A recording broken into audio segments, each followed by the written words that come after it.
Bonjour, alors voici un court matelotage. Surtout restez jusqu'à la fin de la vidéo, vous allez avoir des véritables tours de magie. N'hésitez pas, surtout liker, commenter et bon cours matelotage. Donc je suis Vincent de l'école de plongée Aquadomia, spécialiste de la formation plongée accélérée sur mesure à Marseille, Parc National des Calanques et aussi au Mexique lors de l'université d'hiver. Je vous souhaite un excellent cours matelotage. Lance-toi avec Aquadomia. Se former là-bas, c'est une sacrée chance. Bonjour, alors aujourd'hui on est parti pour un court matelotage qui intéresse tous les niveaux de plongée, particulièrement les niveaux 3 et surtout les niveaux 4 qui sont évalués dessus. Pourquoi ça intéresse un niveau 3? Tout simplement parce qu'un niveau 3 peut potentiellement plonger en autonomie sans directeur de plongée à 40 mètres, prendre son embarcation et il faut avoir un minimum de connaissances pour savoir bien sûr la conduire avec le permis bateau, mais aussi l'amarrer et ainsi de suite. Et pour un niveau 4, eh bien, il peut être amené à participer aux manœuvres d'un bateau, aux manœuvres d'amarrage, et donc il y a des points clés à connaître. Alors, je vous ai préparé ici quelques petites choses à connaître. La première chose, c'est situer quelque chose, et c'est prendre des points de repère autres que ceux que peut donner un GPS. Parce qu'un GPS, c'est super, ça vous donne une super position, mais je suis sûr qu'il vous est déjà arrivé en pleine ville de chercher une adresse avec votre smartphone et de plus avoir de batterie. Ok, donc ça peut arriver aussi sur un bateau, pas la panne de batterie ou quoique, mais un GPS qui ne marche pas. Donc je vais vous donner une astuce ici. Par exemple, ici j'ai représenté un site sur lequel je vais plonger au Frioul. Là on est à Calanques-Cambret ici et ce que j'utilise deux amers qui sont constitués de deux enseigneurs. Un amer, c'est l'alignement fait de deux enseigneurs. Okay, donc ça veut dire concrètement que pour trouver ce site-ci, je fais une ligne ici entre la tour CMA et la pointe de l'île Ratonneau. Et j'ai mon premier alignement, donc deux enseigneurs. Une enseignure, la tour, une enseignure, le cap. Et ici en face, j'ai aussi deux enseignures avec ce cap-ci que j'aligne avec un arbre qui est là. Quand je réunis les deux, je suis sur mon site. C'est redoutable d'efficacité. Donc les trucs à savoir pour ça, pour choisir des enseignures, il vaut mieux qu'elles soient suffisamment éloignées. Okay, parce qu'autrement vous avez une droite plus aléatoire.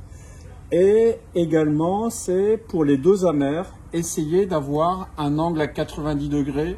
Hein, vous voyez là il n'y est pas tout à fait, mais plus il est à 90, mieux c'est.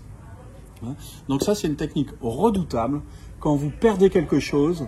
Ne serait-ce que si vous perdez quelque chose, vous êtes en surface, vous êtes loin du bateau, là il n'y a pas le GPS, vous laissez tomber quelque chose, paf, je prends des points de repère.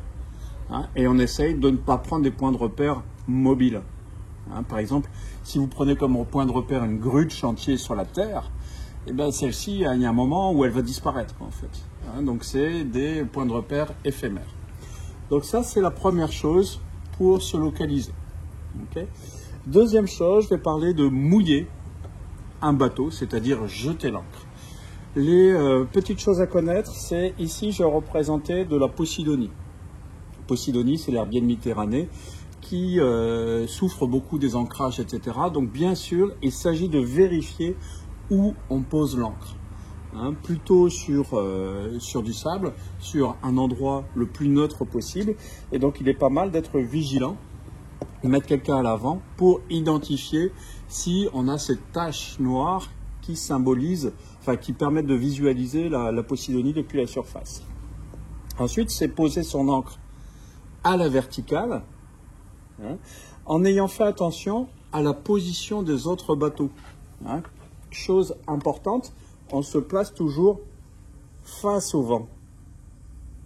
Ok, comme ça. Donc c'est pour ça qu'en regardant comment sont positionnés les bateaux se mettent toujours face au vent puisque le vent les pousse. Ok, et donc je me place bien face au vent, je fais attention où je pose l'ancre. Et ensuite, soit le vent me pousse naturellement, soit il y a très peu de vent, et à ce moment-là, je recule pour dérouler la chaîne. Le but de reculer n'est surtout pas de faire la charrue avec l'ancre. Hein, c'est bel et bien de dérouler la chaîne pour ne pas avoir un paquet de chaîne ici. En termes de proportion, ça va dépendre bien sûr de la taille de la chaîne, de la constitution du mouillage. Sur la ligne de mouillage, il y a généralement de la chaîne et puis un bout. Hein, il y a d'autres bateaux sur lesquels c'est que de la chaîne, c'est variable. Hein, ce qui va faire la stabilité de l'amarrage, c'est surtout le poids de l'ancre et de la chaîne, le poids de l'ensemble. Okay. Ce qui se dit généralement, c'est qu'on met à peu près 3 fois la profondeur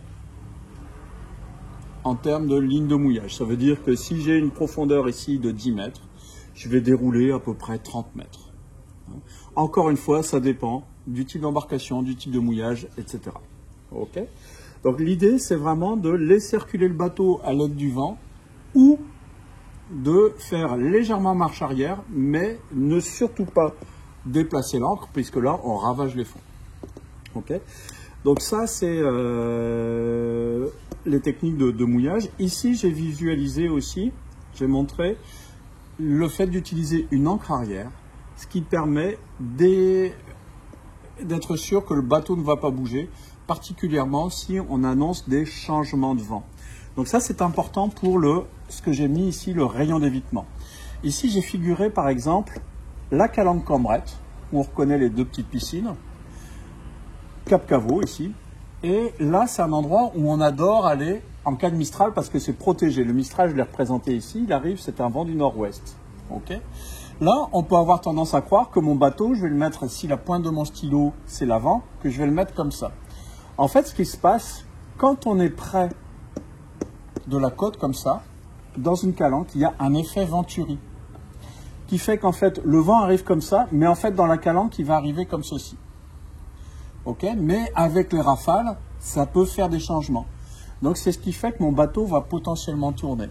Okay, donc, l'ancrage que vous avez pu constater là-bas quand vous y êtes allé, c'est on ancre ici, on recule, et on vient mettre une ancre arrière, parce que si je laisse mon bateau comme ça, c'est simple, il peut tourner autour de l'ancre en fonction de la longueur du mouillage, en fait. Okay, donc ça, c'est ce qu'on appelle le rayon d'évitement. On essaye toujours d'avoir un bateau qui peut tourner autour de son ancre. Si ce n'est pas le cas, on le sécurise par une ancre arrière. Ok. Alors, maintenant, on va voir... Est-ce que vous avez des questions jusqu'à maintenant? Non? Ok. On va voir l'amarrage et notamment les nœuds. Les différents nœuds qu'on peut faire. J'en ai identifié quelques-uns ici. Le nœud de chaise, le tourmort et demi-clé, le cabestan, le nœud de 8. Après, il peut y avoir des tas de nœuds. L'essentiel, c'est d'en connaître, allez, on va en dire 3, hein, pour être en mesure de faire un amarrage correct. Alors, bien sûr, les démonstrations, ça paraît toujours ultra facile, mais quand on les refait, on s'en mêle les pinceaux. C'est vraiment quelque chose auquel je vous invite à vous entraîner, hein, avec des petits lacets chez vous, etc., pour maîtriser cet aspect. Alors, on va voir tout de suite, j'ai préparé un bout ici. On va voir le premier nœud, le nœud de chaise. Le nœud de chaise, il sert à quoi? Il sert à plusieurs choses. Ça peut être pour amarrer, ça peut être pour mettre un bout sur un bloc et le mettre, qu'on appelle au pendeur, quand on met un bloc de sécurité en dessous du bateau. Comment ça fonctionne? Ici, je fais une boucle comme ceci. Je passe à l'intérieur. Je fais attention toujours à ne pas mettre mes doigts à l'intérieur du nœud. Et ici, mon nœud de chaise est réalisé. Ok? Donc là, par exemple, c'est quelque chose qui me permet de préparer une boucle aussi pour la mettre sur une bite d'amarrage. Ok? Donc, c'est aussi quelque chose que je peux utiliser. Hop, si je prends ceci, tiens, tu peux me le tenir. Hop, je vais faire ici, j'imagine que mon bateau est en train de tirer derrière. Hein, donc, il faut pouvoir faire... Quand le bateau tire comme ça, c'est là l'intérêt de ne pas mettre ses mains dans les nœuds. Hein. Donc je fais une boucle. Le tout est dans le mouvement de la boucle ici. Hein, la boucle, vous voyez dans quel sens elle est faite. Je passe dedans, hop, et je refais ceci comme là, comme ça. Ok, il y en a qui utilisent la notion du serpent qui passe dans le puits, etc. Personnellement, c'est pas le truc que je préfère, mais ça, on va faire un atelier juste après pour que vous appreniez à bien le maîtriser. Ok, donc je refais une dernière fois le nœud de chaise. Est-ce qu'on le voit bien à la vidéo? Oui. Hop. Donc la technique, c'est vraiment ma boucle, je la fais comme ça. Je passe en dessous et dedans. Et voilà, mon nœud de chaise est réalisé. Ok. Alors maintenant, on va faire ce qu'on appelle, c'est le nœud d'écoute ou le nœud d'arrêt, le nœud de 8. Très simple. Hein, hop. Ça fait un 8. Ça, c'est tout simplement si je veux passer mon bout ici et le retenir comme ça. Hein, ça, c'est un nœud d'arrêt. C'est celui que vous pouvez utiliser, par exemple, pour vos plaquettes immergeables bio. Hein, il y a souvent un petit trou, vous mettez une petite ficelle dedans et un nœud de 8. Donc, je le refais. Hein, très simple, le nœud de 8. Hop, hop, hop. Et voilà. Alors maintenant, j'ai parlé du... tu peux le tenir à la base, simplement au milieu, s'il te plaît. Le tour mort et de demi-clé. C'est ce que j'utilise, par exemple, typiquement pour l'ancre arrière sur le bateau. Hop, c'est de loin le plus simple et ça tient très bien. Je fais un tour, c'est ce qu'on appelle le tour mort, et une demi-clé, et une demi-clé. Tour mort et deux demi-clés n'ont jamais lâché, c'est le proverbe. Ok, donc ça, très simple. Je le refais. C'est tout bêtement un tour. On va faire l'atelier après, hein, donc suivez bien. Hein. Une demi-clé et une deuxième demi-clé. Ok. Alors maintenant, je vais parler du nœud de cabestan. Alors là, je vais faire un tour de magie, peut-être non, pas tout de suite. Après, je vous fais le tour de magie. Il y a toujours des astuces pour vous montrer des tours super faciles. Imaginons qu'ici, j'ai une bite d'amarrage. Hein, je vais faire, en fait, le tout est dans le poignet. Pour faire un nœud de cabestan, je vais faire une première boucle comme ça et une deuxième boucle comme ça. Et mon nœud de cabestan est fait. Ok, donc je refais au ralenti, ou alors je mettrai au ralenti la vidéo parce que je fais la boucle comme ça, boucle inversée, et une deuxième boucle inversée. Et ça, c'est un nœud de cabestan très pratique à faire sur une bite d'amarrage, ou c'est aussi le nœud que l'on peut faire pour fixer les pare-battages sur la main courante sur les zodiacs.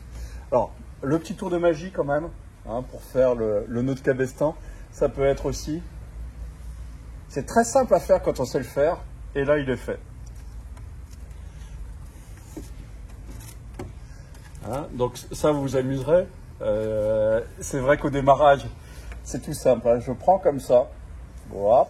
Ça, c'est pour épater la galerie. Et voilà, mon nœud de cabestan, il est fait. Ok. Donc, j'ai parlé du nœud de chaise, du tour mort et de demi-clé, du nœud de cabestan et du nœud de 8. Bien sûr, il peut y avoir des tas d'autres nœuds. Hein. Il en existe des centaines avec des super nœuds à faire, nœuds de pêcheur, nœuds de carrick, etc. qui sont magnifiques. L'essentiel, c'est que vous en connaissiez, allez, on va dire 3, et que vous sachiez dans quelles circonstances les utiliser. Merci de votre attention. Donc on peut tout à fait commencer par un tour mort, c'est pas obligé. Hein. Et ensuite, hop, ici comme ceci, faire un nœud comme ça. Et on peut en faire plusieurs si on le souhaite. Hein, ça, c'est ce qui s'appelle un nœud de taquet, parce qu'il se fait à un taquet. Okay. Donc on peut tout à fait ne pas faire le tour mort à la base. Hein. Hop, et continuer ici comme ça. Et ainsi de suite. Ok. Donc, ce nœud, hein, c'est ce qui permet vraiment au bateau d'être amarré à son taquet. Accepter la pression. La pression. La pression. Vivre une passion. Passion. Super passion. Maîtriser ta respiration. Ah oui. Accueillir tes émotions. Émotion. Tu vis.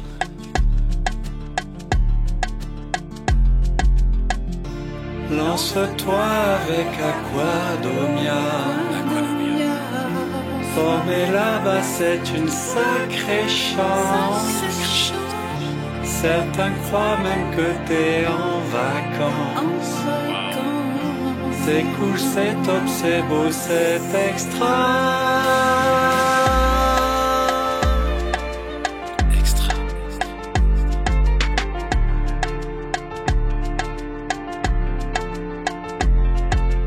Le bonheur subaquatique à Marseille ou Martinique, et vivre la pesanteur, s'émerveiller à toute heure.